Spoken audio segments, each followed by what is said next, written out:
Welcome to Andrea Lake 101, the making of a billionaire. All right, you business junkies, this week is for you.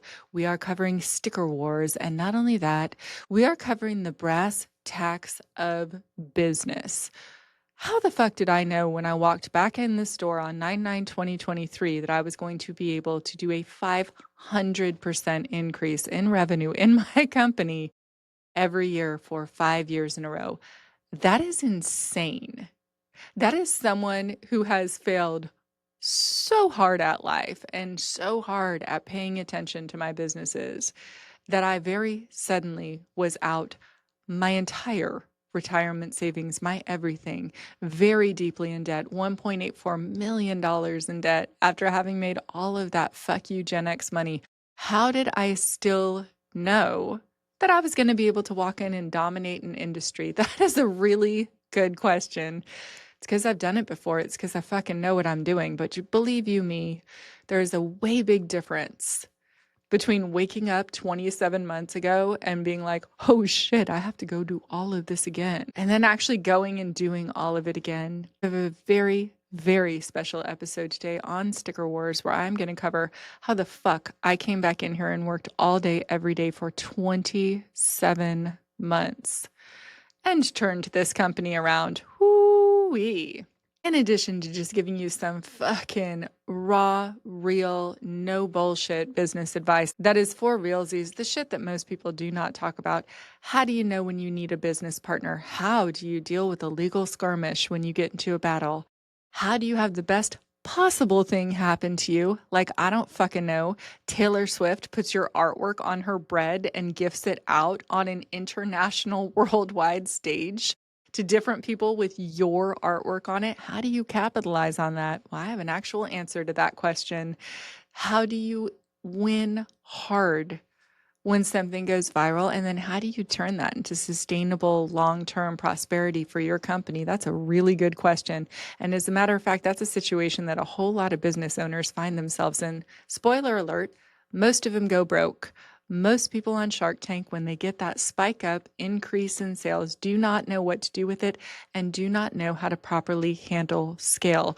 What the fuck even does it mean when I say, how do you do scale? Good question. I'm going to answer every single one of those things on today's podcast. And spoiler alert, I am going to tell you all about the fabulous, fantastical new artist that I signed from MJ Art and Design, who in fact was the viral internet artist that Taylor Swift bought that fucking adorable wizard cat sticker from and put it all over her bread. Taylor also used Maricella's other meme cat stickers. So I real quick fucking reached out to her and was like, oh, hey girl, hey, I own a distribution company. Let's talk. So we talked, long story short, I signed her. I'm going to go into the whole story of that today and also just the brass tacks of business. Don't worry, I'll throw in some interesting stories. You are also just going to learn a fucking fuck ton about what it takes to run a business. And for real, no bullshit. I'm so fucking tired of a bunch of dude bro podcasts that are teaching people how to sell courses to each other. And if you're not winning as hard as winning can win, then you're failing. And let's do AI everything. All the voices deserve to be heard. But I think that there's a whole chunk of incredibly authentic, no, wait, how? When you were failing without two fucking nickels to rub together, did you go rebuild a company from scratch in an incredibly saturated industry? There are a bazillion sticker companies. I could say almost any word following stickers, and there would be a company named that. Sticker Banana, Sticker Monkey, Sticker Ninja, Sticker Junkie, Sticker Brand, Die Cut Stickers, Sticker Mule, Sticker App, Sticker Giant. These are all real companies. Sticker Robot, Sticker Banana, not so much, but there's so fucking many sticker companies. Sticker Bros, Lightning Sticker, Thunder Stickers. There's so many. This is a saturated, humongous space. How did I walk in here and I'm like, it's cool. I'm going to go get $1 billion worth of that space. It's only 5% of the market. How did I say that and mean it? How did I then do 500% increase in the first year? And now I'm on track to do 500% increase plus in the second year, because spoiler alert, I think we're actually going to do closer to 600% increase this year. No big deal. There's a whole lot of ways. The number one way is I've done this before. I've done this 14 times. I've done this with 14 different companies, which all of my listeners know is actually 18 different companies. I have made every mistake in the book, and so I know what I need to prioritize. Do you know how completely fucking totally a 1,000,000% insane it is that my company is doing $2.4 million in revenue and I have general counsel on staff? I don't just have general counsel on staff, I also have a law firm on retainer. And right now, a different legal issue has come up, so I reached out to one of my business partners who happens to be an IP attorney, as well as additional attorneys that we're reaching out to in the state of California, because the degree of legal coverage that is required in my business is insane if I would like to get where I'm going. Which, are we going to do 1 billion in revenue? I don't know. I have had a few conversations with Brian where we both just look at each other and are like, I don't know, when we get to 250 million annual revenue, we might not want to deal with creating 4 times as many more machines as that and 4 times as many more outreaches. We might just settle into doing 250 million in annual revenue and hold fucking tight right there and just crank. But knowing us, we might just go ahead and make it go to 1 billion also. Now, why? We have thoroughly canvassed that nobody needs $1 billion. We have also thoroughly canvassed how profoundly passionate I am about a living wage and about every single person in my company winning hard. I think that we need to get so very far away in this country from believing that you need to win 271 times more than the lowest paid person on your staff. I'm like, yo, you guys, fucking even that out a little bit. What are you doing? Or that every single penny needs to be extracted out of a company in profit and paid out to investors or to stockholders, and just hold some of that, a much larger percentage of that, aside for your employees. I have discussed several times, I have made a statement, but I haven't really explained this statement of why it's important for everyone in a company to win and how long it takes for my employees to actually understand that I mean that when I say it. Why is it important for everyone in a company to win? I, honest to God, can't believe I even need to answer that question. I, honest to God, do not understand how many dude bro podcasters have been in people's ear telling them that you need to win the hardest of any winning and that employees are replaceable and etc. And that the only thing that matters is the C team. The C team does not exist without the support team. And the support team does not exist and is not employed without the C team. And none of it exists without the founders of the company. So under what circumstance would you bring a business partner into that equation? How do you know who a good business partner is? All the brass tacks of running a business. I had an amazing call this week with my friend May Fox. And she said, Andrea, do you know what's cool? Because I was like, girl, I am just out of stories. And I did this zombie apocalypse podcast, which I am fascinated by the zombie apocalypse. But who the fuck wants to hear about dysentery and all of the actual shit that would happen if very suddenly power didn't exist and what to do in that situation and how you really already ought to know how to grow food and that we just don't teach that anymore. It was a depressing podcast. I pulled it down. And I was like, Mimi, I just don't really have a lot of stories left anymore. I am storied out and I'm exhausted. I've been working all day, every day for 27 months. I don't fucking know what to talk about anymore. And she's like, Andrea, girl, the business brass tacks stuff that you say, she said she is a Stanford graduate. She said, I have never heard anybody talk in such a tactical way about how to run business. So I just jotted down some fucking bullet points and I'm like, I'm going to go over all of that in this week's Sticker War podcast. So why did I take Brian on as a business partner into Sticker Junkie? That is a really good question. I did not need to do that. I could have had Brian as an employee instead of as a partner in the company. However, I really couldn't have. Okay, I needed to split out a partnership in this particular case. No matter what, I knew that I was going to have to do that because Brian is a very well-paid, very respected, very sought-after, very lauded kind of a guy. Brian has had some big roles at some big companies. He was a VP at his last company. He is an operations beast. He knows what he's doing. And the one thing, there's so many things about Brian that make him a cooperative business partner. But he's a fucking badass at operations. He understands operations. He understands how to come in and make sure that things are running smoothly, that we are looking at metrics, that everybody is ticking off every box that they need to tick off in order to make the company run functionally well. But in addition to that, it's just almost impossible to find, which I have found and Mr. Brian Burling, the Chief Operations Officer over at Sticker Junkie, is that he is a people person. That is not the case with most operations officers, not even required of them. That is a very CEO trait to be high touch. But I knew for sure that with the volume that I was going to be traveling to close this $500 million in sales, at least $400 million in revenue that we're reaching for, that means that I am going to be doing a lot of customer outreach. That means I'm going to be off site a lot, out of the office a lot, taking client meetings and closing these big, huge, massive deals that are going to propel us forward into this space where we have $400 million in revenue. That shit just doesn't happen. And I don't have a big sales team behind me because I don't need a big sales team behind me. I have a big, functional, cohesive team behind me.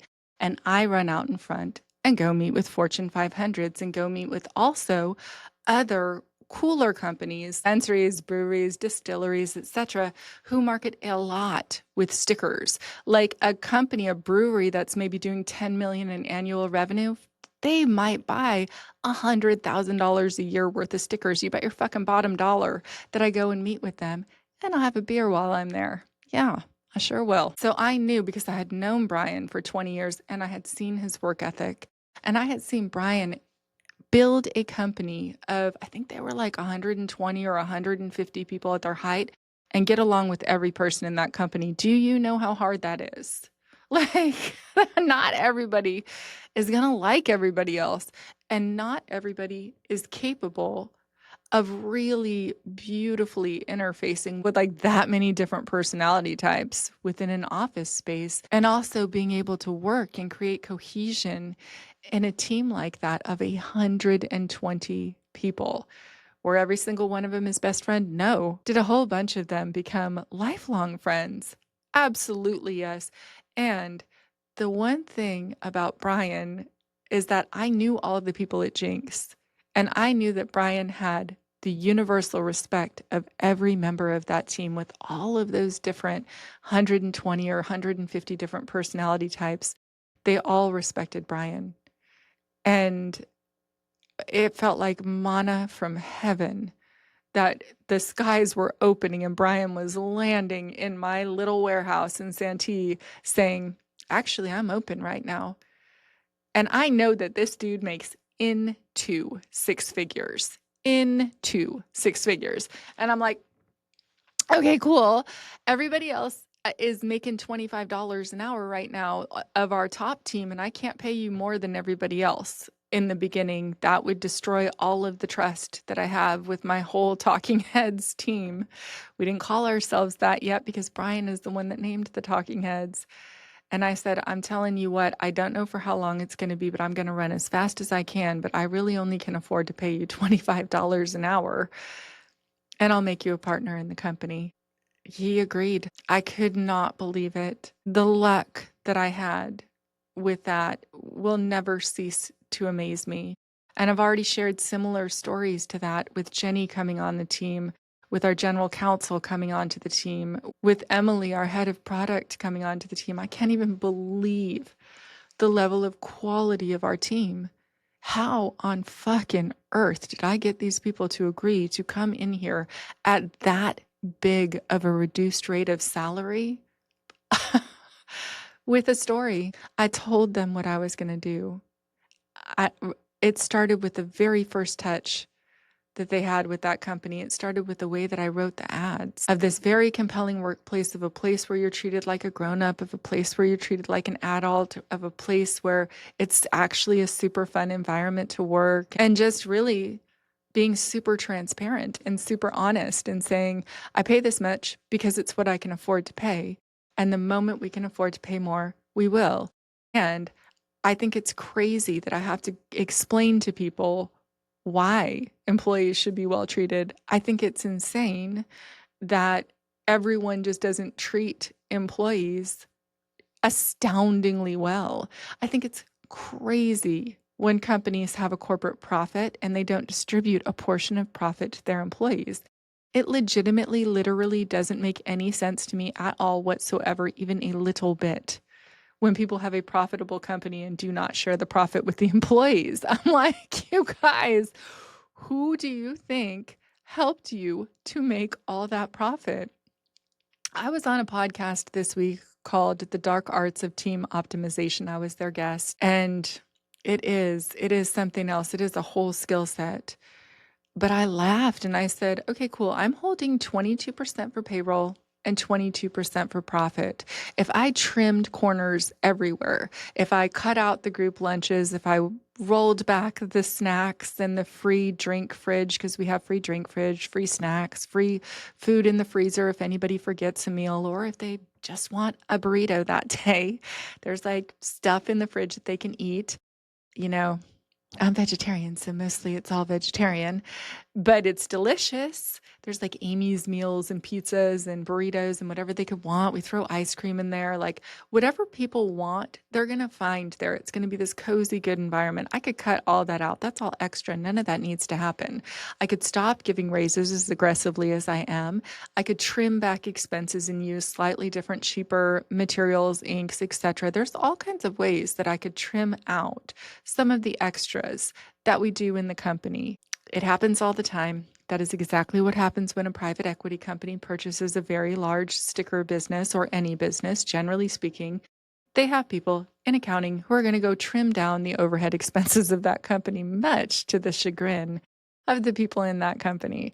I could be very punitive about different things in the company. I could dock people for, quote, time theft if they clock 20 extra minutes of overtime in a day. Did you know that's a thing?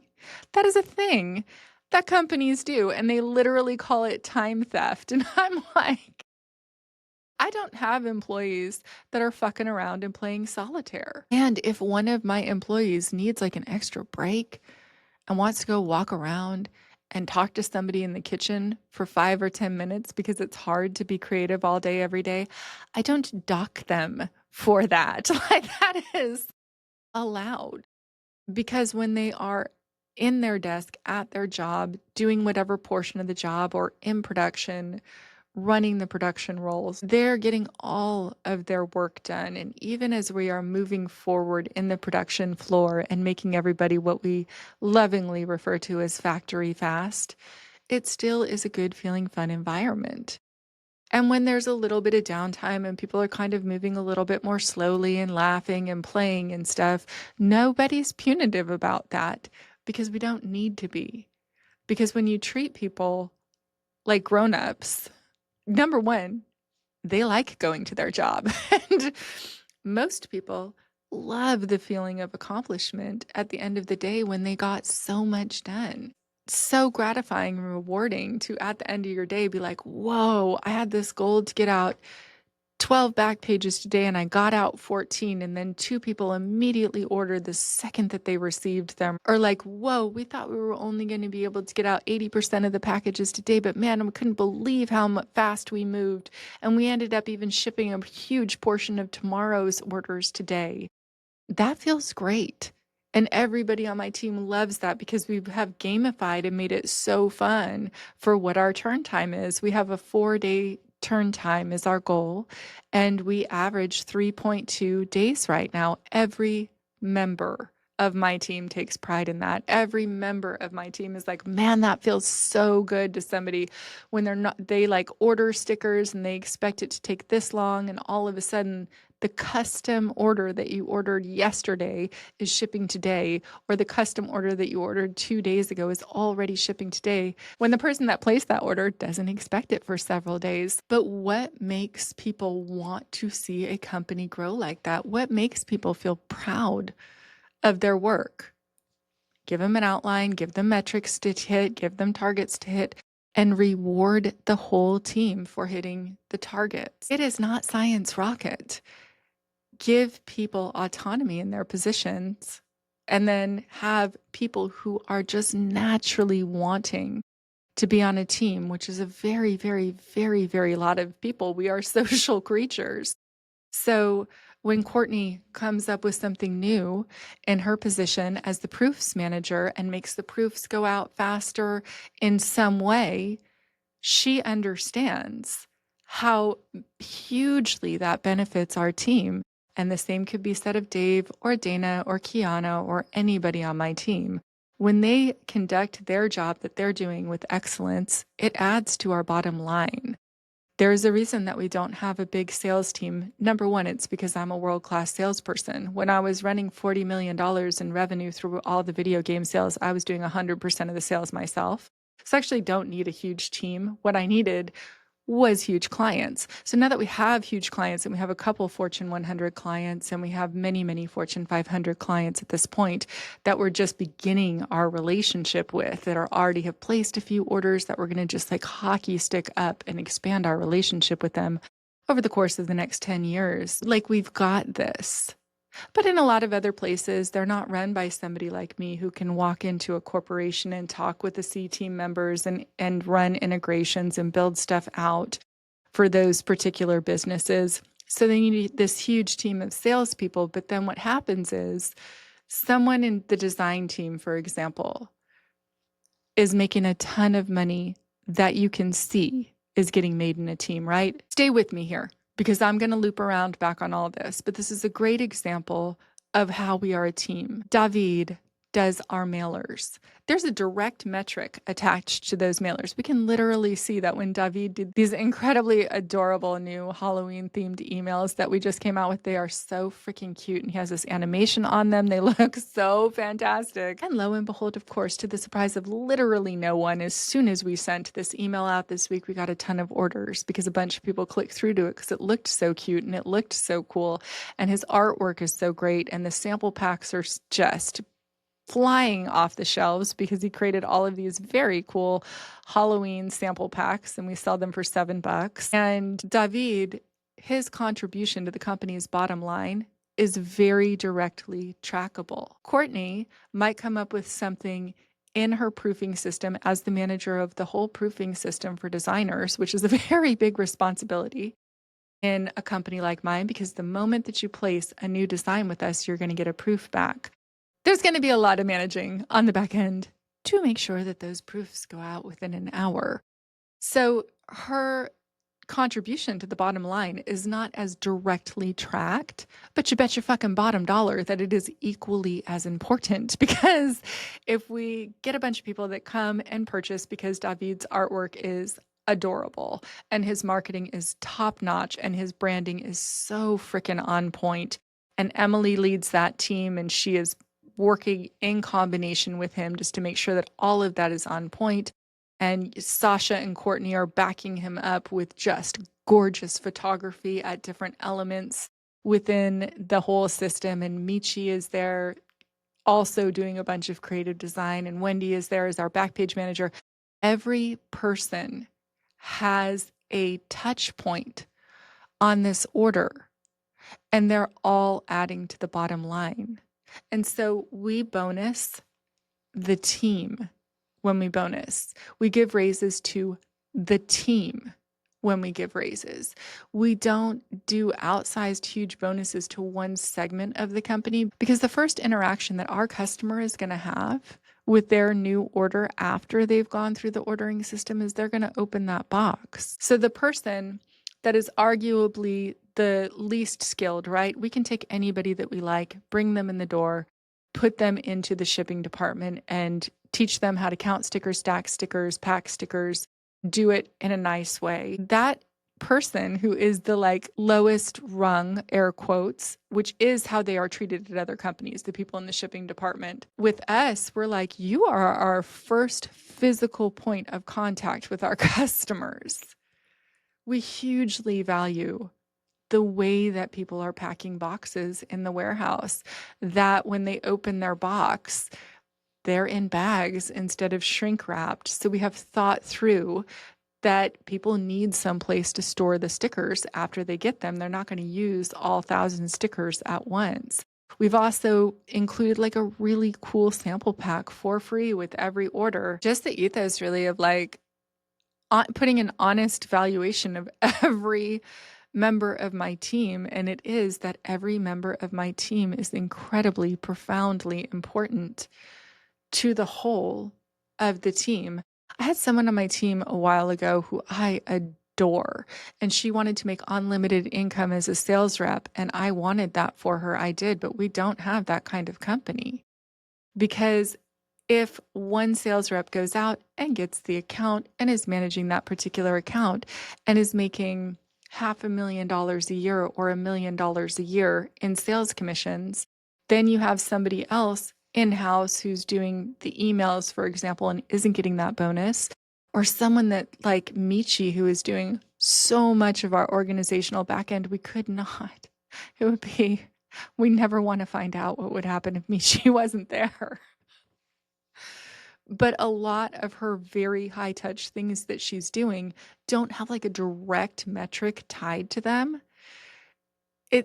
We win as a team.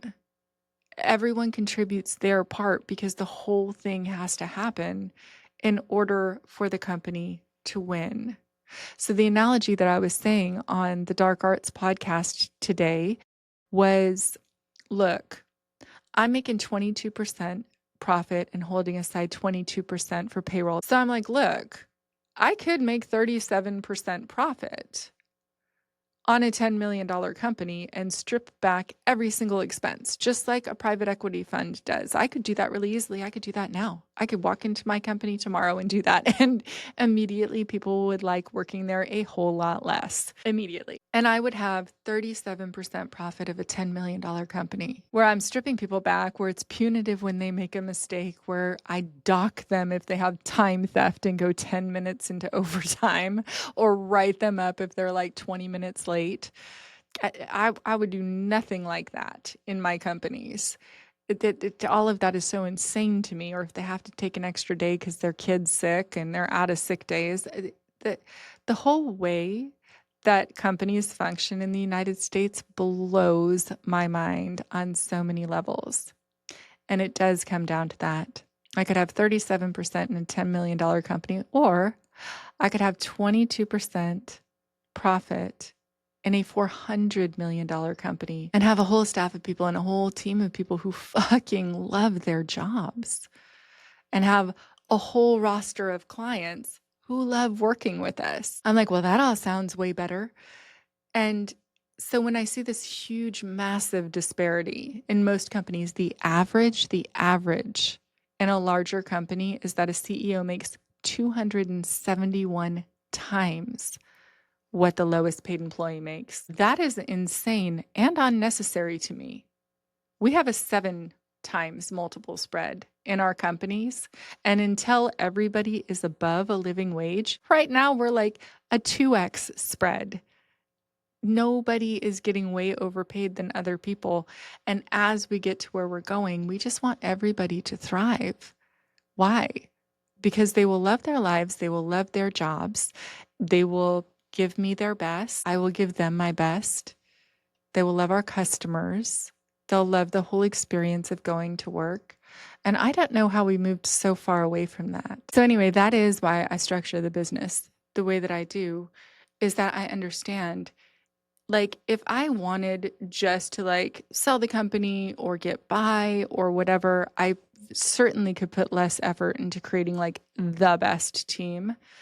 I wouldn't want to. It would be way less fun for me also. But I have a huge goal. And that goal is to exponentially scale this company and be the biggest player in this space. That is my goal, is to be the largest sticker company in this space. Well, how am I going to do that? I need a really fucking solid team. I need a team who has got my back. What is going to make a team have my back? Them knowing that I have theirs. The amount of time that me, as a very long term, for 30 years, I've been a serial entrepreneur, that I have seen people yell at their team or lose their shit with their team or get angry with their team or let their team know that they're angry with them, I cannot count. And immediately in that moment, they have lost that team. If somebody comes to you with a problem on your team and your response is anger or yelling at them or go fix it or you're fired, guess what? Nobody's going to bring you problems anymore. You're not even going to hear about that problem until it is devastating, because you've created this very hostile environment where people can't be honest with you. And that is not going to go well, I promise. And so taking all of these lessons and all of these things, ways that I've fucked up over the years, ways that I have seen people absolutely fail their team and fail their business, it is stunning to me to watch. So I figure I'll just consolidate all of the things I know of how to win and impart them over to you guys. Why do I even still do this podcast when I just only have 1,000 listeners? Still, it's 1,000 listeners through audio, but it's not a big audience. And it's because, like I keep saying, when I actually do hit the next metric, which is 10 million in annual revenue by July, people are going to want to know how I did that. And then when we go from 10 million July of 2026 to 50 million in July of 2027, oh, people are going to want to watch that story. They are. And when we go from 50 million in July of 27 to 250 million by July of 2028, people are going to want to be able to come back and watch this story from the start and see how we did it. And all of the painstaking foundation that we have been laying in this company is the reason why we're set up to do the type of scale that we can do now. It would be unsurprising to me if in the next 3 months we 4x'd our sales. It would be shocking to me if by July we weren't at 10 million, maybe August or September, but July. We're closing the right clients now, that the clients that we're closing right now should carry us into that $10 million range. That feels so good after 2 years of just like so much struggle. Today is October 23rd of 2025, and I am not going to lie. Today is the actual day where we crossed the threshold, where I officially can say we are safe, we are comfortable, we are a profitable company now, and we are bolting towards the future. The degree of relief that I feel, because I have still been just constantly like standing on one foot, juggling 2 balls in one hand over here and spinning plates over here for the last 27 months. So for me to be able to like sit back and take a breath and know that I'm safe, that the company is safe, that we're making it, it is such a sigh of relief. And right as that happened, what would you imagine happened? Right then, I got a legal notification in the mail. I sure did. As a serial business owner, this is the best legal advice that I have received as just a business owner who's not a lawyer. Number one, that's what lawyers are for. So when somebody comes and threatens me legally, I am very involved in that because there's 2 things I feel like I've been super creative with across my whole business career. One is sales, the way that I approach sales, the way that I do sales, my sales approaches. They're profoundly creative. They're very well thought out. And they always have a whole lead way that I do them. There is a whole high touch, very high touch sales approach that I do, especially because I'm reaching out to a really high touch Fortune 500 client that's going to spend $500,000 on stickers, because that's what's going to give my company the most long-term stability for myself and for my people, my team. I care very deeply about my team. It's why I'm so aggressive if somebody threatens us legally, because you're not just threatening me, you are threatening the 16 people on my team. And I have never, in my 30 years of doing business, never, ever seen a team as tight and as cohesive as our team at Sticker Junkie. I'm not saying they don't exist. I'm saying I've been inside of a lot of companies and I've seen the inner workings of a lot of companies, and I have never seen anything like the fucking lightning in a bottle that we have caught over at Sticker Junkie. And so while I incredibly creatively will look at the law and say, hey, what about this? What about this? What about this? To my general counsel or to my attorneys, if I'm dealing with one of our law firms, very many times the attorneys will say, No, that doesn't work because of this. No, that doesn't work because of this. Oh, maybe that'll work. Or, oh, that's probably a really good idea. Hey, let me go research that. Let me take a bunch of calls with lawyers that specialize in that exact thing so that we can make sure that we're on the right track and so that we have an immediate plan that we can put into place if this escalates. And then once we figure out what the next step is, oh, I am not thinking about that anymore. That is what my lawyers are for. It took me decades of being a business person before I mastered that. I had been in some trademark litigation. I've been in several times in trademark litigation over the years. And oh, you guys, there were times where I was taking a shower where I like couldn't even breathe because I was so stressed out about the outcome of this one particular thing or another. And when I came back into Sticker Junkie, I actually just realized, whoa, I have an opportunity that virtually nobody has in business.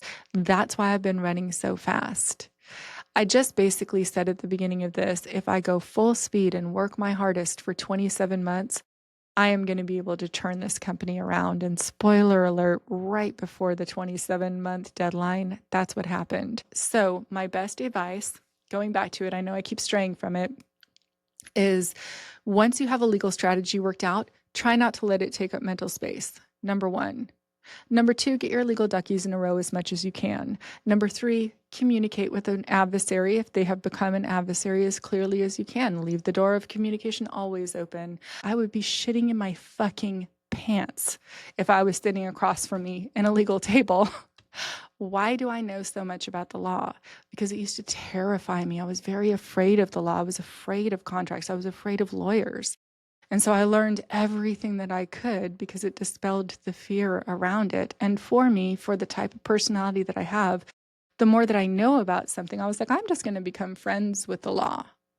I am going to become friendly friends. I'm going to figure out what I can do to protect myself the most. I'm going to figure out what I need to do if I get into a little legal skirmish over something. And in every legal situation I've had so far in 30 years in business, that has been the case. And I'm like, yeah, I just want to see all sides of it and negotiate our way out of it. And no matter how fucking pissed I am, all that I really want is for this situation to be in our rearview mirror so that I can just go take more meetings with big ass clients that aren't my clients yet, that I have a whole bunch of meetings lined up with. I do not want to be putting time or effort or thought or attention into the law. I know it sounds counterintuitive, but the reason that we spent so much time in the first 2 years getting the foundational lay of all of the legalities of everything that we're doing laid out was so that we don't have to think about the law. That's why. Because when you set everything up right in the beginning and you have this amazing, almost unheard of opportunity to set things up correctly from the beginning.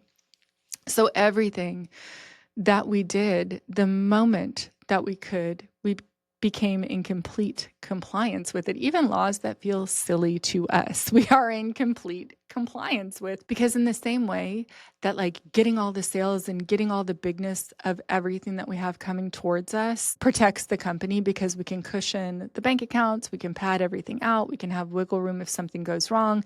If we decide we want a bunch of brand new huge equipment, we can go buy it in cash.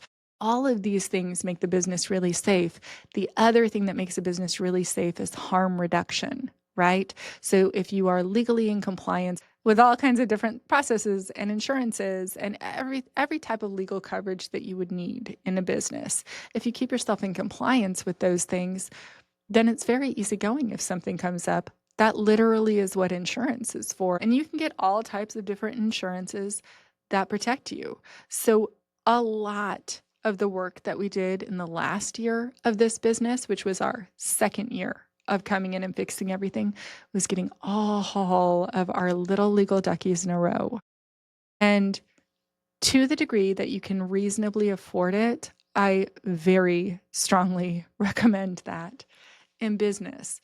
Is it a pain in the ass? Yes. Am I glad that I have our general counsel?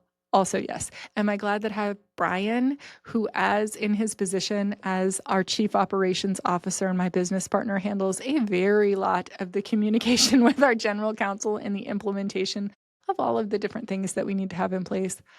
Absolutely, yes. Am I incredibly thankful to have Jenny, who is running down the line of all of the Prop 65 testing and a bunch of whatever else needs to be done that we kick her way? Absolutely, yes. I am also so very thankful that I have Emily interfacing with our general counsel to make sure that the website stays in compliance and she puts up little terms and conditions here and there. The degree of safety, of additional safety that it layers over us by doing everything in a proper legal manner is the reason that I poured so many resources into getting our duckies in a row and getting our fucking legal shit together.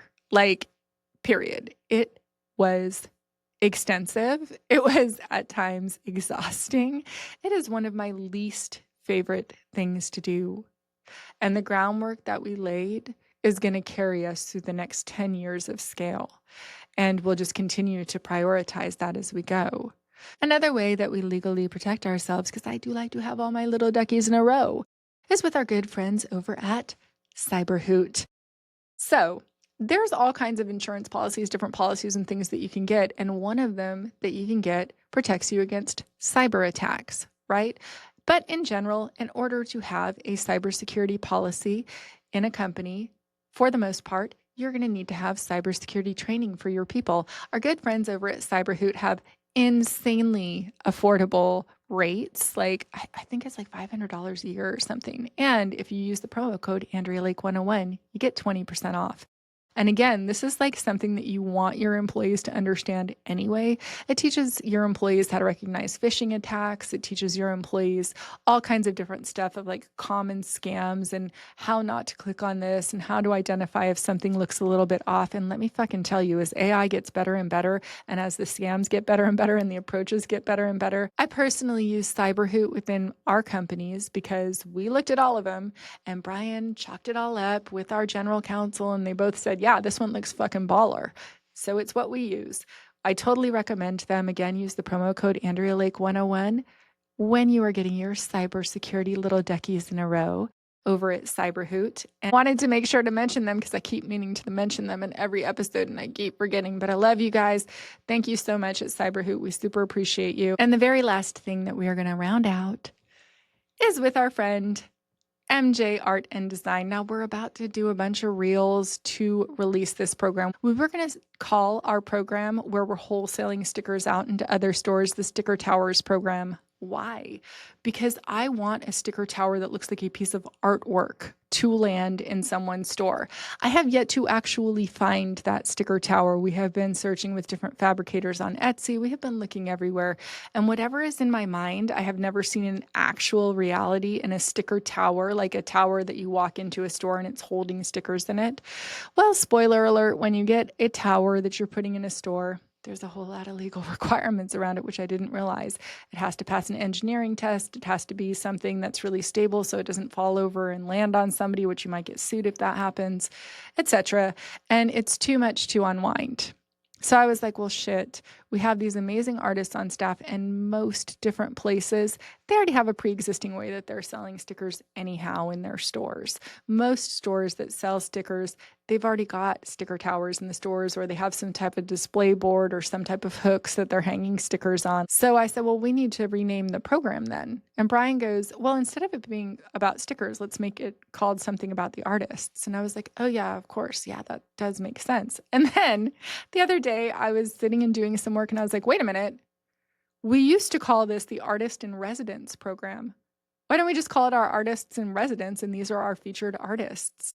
So in this program, we have a bunch of fabulously, ridiculously talented artists in our program right now that we are rebranding our Artist in Residence program. So as Taylor was doing the talk show circuit when she released her Showgirls album, which is fucking banger. I've been playing it on repeat. I've heard there's a lot of criticism of the Showgirls album. I love it.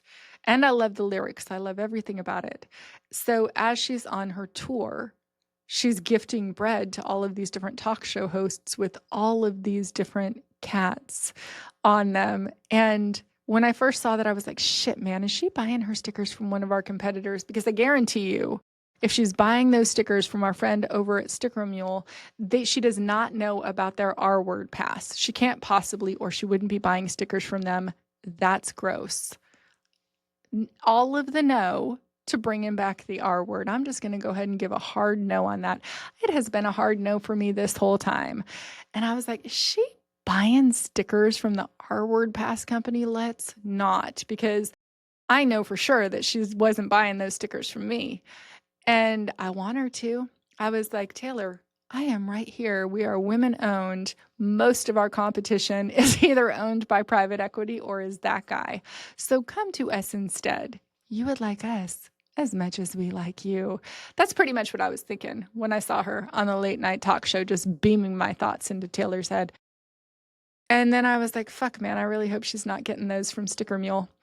I hope she gets them from Sticker Junkie next time. And then, of course, I saw a viral reel where, of course, she wasn't. She went on Etsy and purchased stickers from unknown artists and didn't tell them that she had purchased the stickers. And then, just all of a sudden, this unknown artist lands on Taylor Swift's bread and they're talking about the stickers on the bread. And I'm like, that is every artist's dream. Are you kidding me? So I DM'd her real quick and I'm like, hey, I own Sticker Junkie and I also used to own the exclusive sales rights on the merchandise for Minecraft and I've sold hundreds of millions of dollars worth of product and we're re-spinning out this distribution company. Sell a lot of stuff to Hot Topic. Just sent her stuff to Hot Topic this week, as a matter of fact. I haven't heard back from them yet, and so I haven't let her know how that goes, but fucking fingers crossed, because the Wizard Cat of Existential Dread is a t-shirt that belongs in a Hot Topic. Like, give me a break. So we're spinning out this program and I explained to her how it worked and how the metrics work and how we just pay artists and why do we pay artists? Because people that don't pay artists are dickheads, and I'm not a dickhead. The way that mostly it works in this industry right now is if a person like me who owns a distribution company contacts an artist, mostly they're giving that artist a flat fee of $200 or $300. Then they could turn around and sell $200,000 or $300,000 worth of that person's artwork, and that person will never see another penny of it. That is 1,000,000% not how we work. But with us, instead of paying a flat fee, you guys, we give a percentage of the gross sale. So we give 10% of the gross revenue, which ends up being anywhere between 35 and 45% of the profit, depending on how much profit we make on that particular thing. And in exchange for that, we produce the order, we factor the order, which means that we bankroll and finance the order. We do all the invoicing on it. We get the sale to begin with.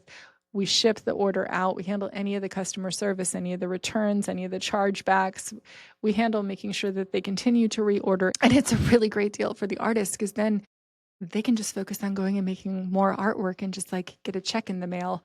And the artists that are on our Towers program think that is a freaking great idea, but it is no longer the Towers program. It is now the Artist in Residence program. And we couldn't be more thrilled to have Mary Sella, who is at MJ Art and Design on TikTok, Instagram, and also online at mjartanddesign.com within this program. It is a non-exclusive program. We do not prevent any of our artists from selling any of their artwork themselves. We also never own their artwork. It is theirs.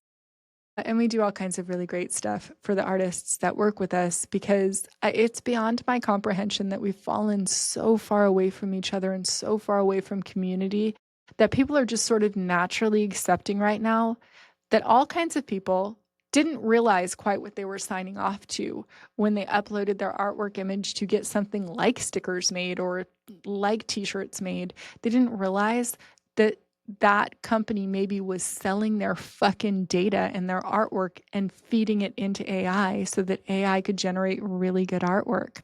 How does AI generate really good artwork? They've seen a lot of artwork, and AI aggregates it and then spits out artwork based on all of the information that AI has been given. Well, what that means is that they saw artwork that people, human being people, created, and then AI amalgamates it, dices it up somehow, spits out some piece of AI-generated artwork, which would have been derivative of somebody else's work from somewhere, some actual human being person's work from somewhere. And then that person never gets a commission on it. They never see a royalty on it. They probably signed something off somewhere when they uploaded their artwork to somewhere at some point. And in the fine print of whatever that terms and conditions was, it said that that company was allowed to sell a bunch of their data into AI, and that company gets paid for selling that huge swath of all of the artwork that they've ever had. We at Sticker Junkie do not do any fucking thing at all, even a little bit like that. But there are a lot of other companies. I don't know exactly what their business models are, but I've read some terms and conditions where I'm like, well, I wouldn't want to upload any of my artwork into that. And so somehow that's how the AI learning took over. It looked at millions and millions of pieces of artwork. And then when it says, hey, create two dogs playing poker in front of Cathedral Rock in Sedona for me, it can do that because it knows what that means by all of the artwork that the computers have looked at over the years. That's horrifying to me. Let's don't. Let's don't. Let's really value people for what they create. Let's buy artwork that's created by human beings. let's also buy from companies that are owned and run by individual human beings, not by huge private equity corporations. Let's put our money where our values are. That's really easy to do at Sticker Junkie because if you met us, you probably would like us as much as we like you. So, with that, we are going to draw to a close with this week's episode of Andrea Lake 101. If you like this episode, drop us a comment. You guys, I'm literally down to answer any of your business questions. And if you leave them in the comments, I will respond to them. If you're not already following me on social media, please follow over on Instagram at Andrea Lake 101 and also follow Sticker Junkie on Instagram. Use Sticker Junkie for all of your sticker needs at stickerjunkie.com. And drop us a like, drop us a follow, subscribe if you're not subscribed. It helps creators so much when you subscribe. And quite frankly, podcast takes me a long time to record. So if you're not subscribed, please subscribe. If you made it this far in the episode, for the love of God, drop us a like, give us a 5-star rating. We could use everything we get, and tell your friends. If you have other business owner friends and you're getting a lot out of this podcast, please tell your other business owner friends on this mission of doing a 5x increase in my company every year for 5 years in a row. And we are now on year 2 of a 500% increase in our revenue. That does it for me. Join us next week on Andrea Lake 101, the making of a billionaire. Grab your wine, grab your popcorn, and as always, I will bring all of the tea.